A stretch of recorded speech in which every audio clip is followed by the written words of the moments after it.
So this is a 1940 Remington Noiseless, and you have one of these now. So I wanted to give you a little walkthrough about how this thing works. It's going to come with the carriage locked, which means this will tight, but the carriage won't move. What you do is you pull out this knob, and you'll see this little chrome knob is connected. So when you want to lock it again, you hold this side in place, pull down this knob, and push that in.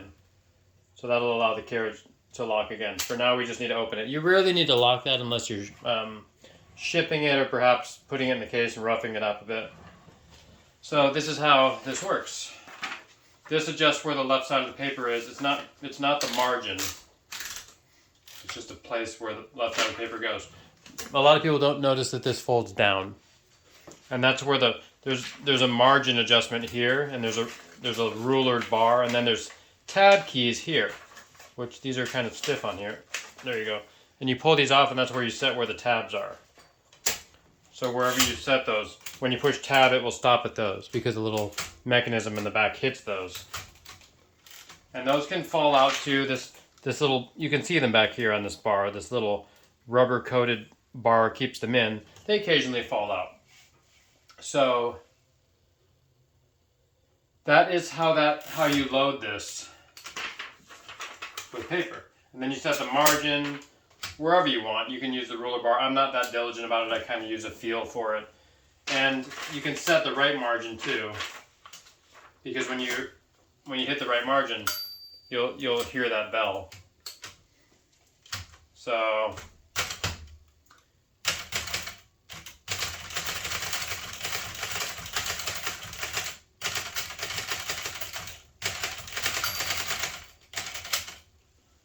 once you hear the bell, you have a few spaces to get your stuff in order. These slide back and forth. These just hold the paper. You kind of get them out of the way. If you get up to the margin, I'm at the margin now and it won't type. That's what this margin release key is for. Now you can type again. It's just if you need to type a few spaces over the margin. This touch selector increases the tension and makes it harder or easier to type. It really doesn't do a lot these days. It's kind of a gimmick, if you ask me. This selects the color, like that's a red type. Now these have kind of a delicate type because of this mechanism that's the noiseless mechanism. This hinge here catches the type bar before it hits the paper to quiet it. You can tell it's not noiseless per se. There's a button at the end here. This ratchets like so. And if you hold down that button, it doesn't ratchet. So that lets you pull things out. There's single and double and triple line spacing, which you can adjust through a little switch in here. This should all be in the manual. Sometimes these vary a little bit. Inside here, there's these chrome little switches. You don't really have to mess with those, but they just hold this card holder in place. You can lock in capitals. This engages the capital or alternative letters. And I'm trying to think if there's anything else. Oh, these little knobs here, these are the carriage release knobs. The carriage won't move that way unless so you can push the carriage that way at all times. What this carriage return lever does is it advances it a space and allows you to push it over with this hook. If you just want to push it over without needing to advance a space, then you just can push it.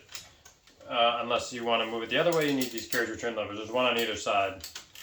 These are working well. Sometimes only one of them is working or present. Yeah.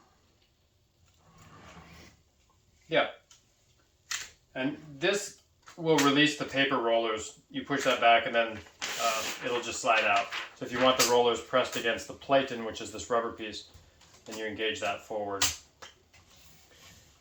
These are the ribbon spool covers.